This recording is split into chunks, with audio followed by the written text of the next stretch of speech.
Hey guys, welcome back to my channel. So as usual, I do have a personality themed merch that you can check out in the description box below, and you can also follow me on my social media accounts and become a patron if you want to. So let's get this video started. Today I'm going to be touching on extroverted sensing, and extroverted sensing is the last function of the INFJ, otherwise known as the inferior function, but it doesn't mean that we don't have the function. Obviously it is part of our value stack, so it is something that we do care about to some degree, and we do use it to some capability, but we usually are not very strong at it, and so we sometimes overcompensate, and sometimes we try to use it, but it's not to the full capacity where we would like it to be. I will be speaking from my personal experience about how developing SE has changed my perspective and the mixed bag that comes with it. Every function is sort of like a positive and negative depending on how you use it. So let me begin by talking about how extroverted sensing is about the physical experiences. It's about real life, and it's about valuing experiences, whether it's bad or good, whether it's the type of experiences. Usually I would say that extroverted sensors, especially the strong ones, they value a sense of novelty in the experience, and they want to live life to the fullest. And I think that is something that I have touched on in many of my other videos as well. I think I have a lot of shifting priorities. When I was way younger, I was a very good student. I was very obedient. I followed the structure. Even though I wasn't like obedient in the STJ way, in a sense that I always followed the rules, but I'm still generally obedient in a sense that I always want to, be the best student, like be an A student, whatever. I always wanted to follow and excel at school. But then I realized that through the years, because of this really, I would say, intense preoccupation with getting the best grades and being the best student, I actually lost out on the experiences part of my life that I could not get back. And because of my extroverted sensing development, I began to value accumulation of experiences. So I actually felt like my priorities in life shifted. I no longer placed results as my number one priority in life. And this is not to say that, I think everything is bad about those times. In fact, I think there are actually some good things about being a perfectionist and trying your best in everything that you do and not half-assing things. And I think those things should continue to be part of my life. And I think I went through a period of time where I went to the other direction, where I became a little too laid back, and that is not really balanced either. So I'm trying to kind of balance the two ends of the spectrum to make sure that I still retain the more like perfectionist element of my past, but also make sure that I have the right priorities, that I'm doing the things that I really want to do because I find them to be value adding to my life. And if you're talking about, being woken up at 5 a.m. by some clients from like miles away and doing a lot of work for this company that is not really treating you well, I do not identify as someone who would make that sacrifice, because the reason being, I had a past where I sacrificed a lot of my time to be an achiever, and even though I did get the results, I did not feel fulfilled because a lot of the things that I did in those times were not really aligned with my natural interest, and they were not things that I see as important when I look back. And so I do not want that to be a repeat in my life, despite the fact that I also believe that there were good things from those times. Being a high achiever allows you to be serious about the things that you do, and I think that that is something that I should have kept. But at the same time, I no longer believe in sacrificing too much of my time just to please other people and to feel good about myself. And that is owing to the fact that I have developed SE, and I began to value different things, and I began to value having an exciting life and having an interesting life above just achieving for the sake of achieving, and from getting approval from people. But I also think that SE poses a problem because SE is very easily distracted by new experiences, and so it is sort of like the experience version of NE. So if you look at NE is very easily distracted by ideas. You see many different ideas and you kind of want to try different ideas and you kind of jump around. But with SE, it's the same but with experiences. So with SE, you know, it's like you look at the different countries, or you look at the different people, you look at the different restaurants, the different food.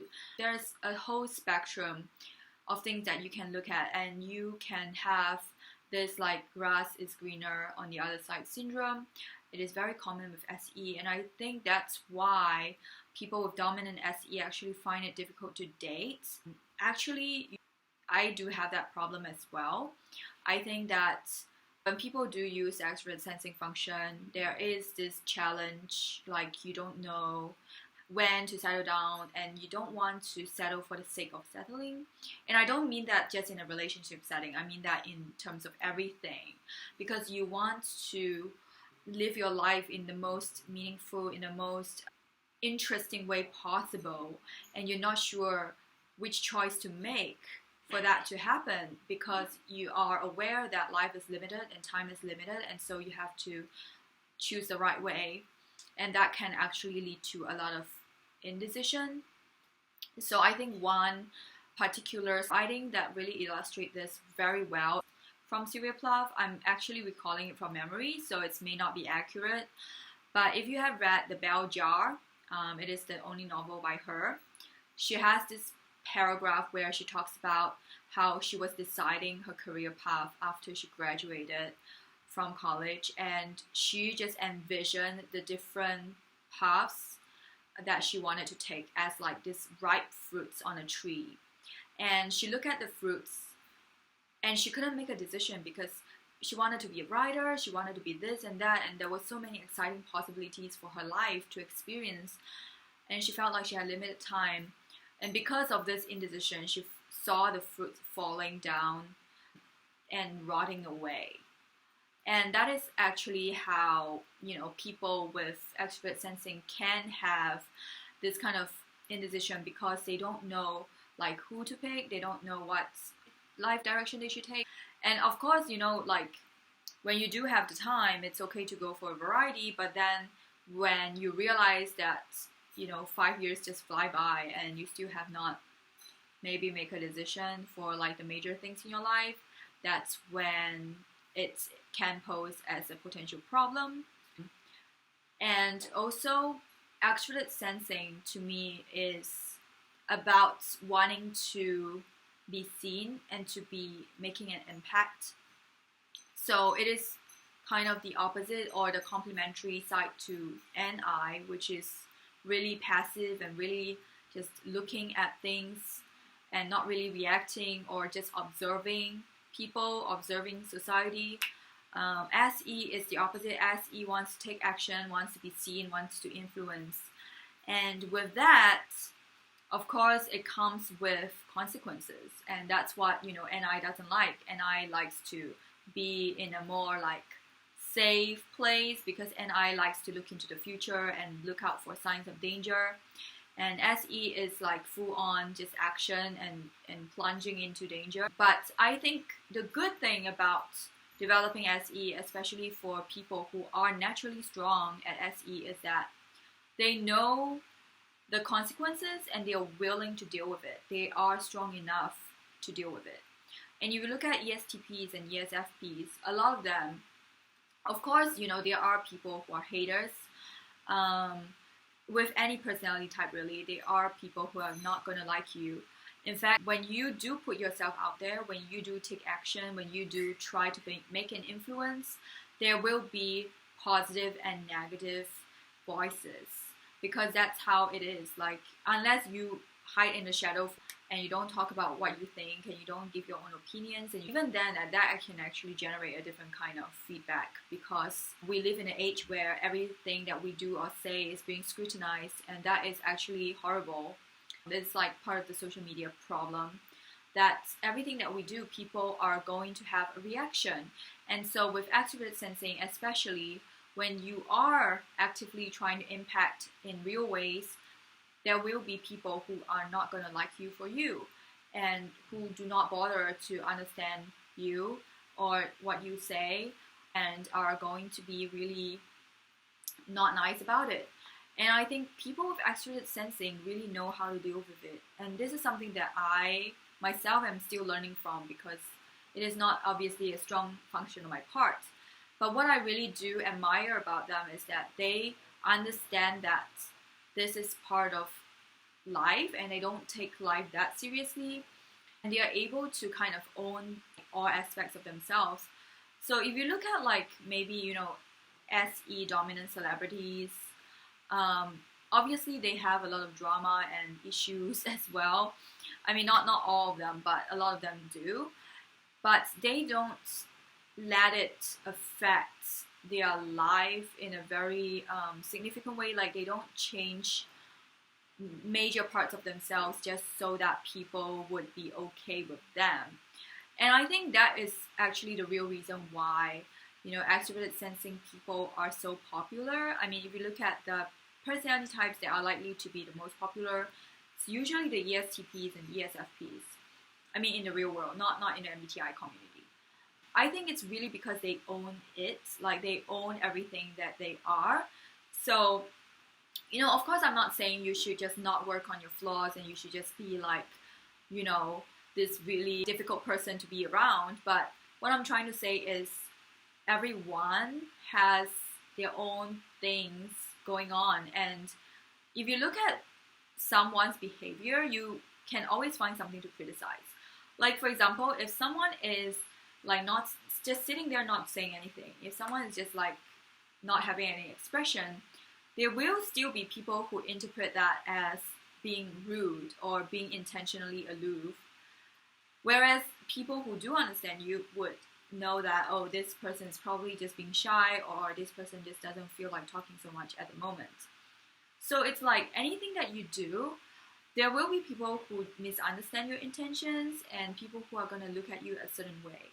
And I think people with extroverted sensing, they do understand that. And as a result, they really own who they are. And because they own who they are, they're able to present themselves in such a like unapologetic way that people just have no choice but to accept it. Even if they come with tons of flaws, you know, even if they have like attitude issues, and I'm not saying every one of them do have, but because they are able to own that part of themselves, because they're able to accept themselves and present themselves in a way that is self-accepting, people actually have less issues with what they are, and are actually more fond of them in terms of the full package. So I think that is something that we can all learn from when it comes to, you know, SE users and how they deal with hates, or how they deal with people who just do not like their personality. And let me know in the comments below how extroverted sensing has impacted you, and whether you are an SE user or not, you know, this function can still inspire you or, you know, impact you in some ways, negative or positive. So let me know what you think, and remember to like and subscribe if you enjoyed this video, and I will see you again soon. Bye!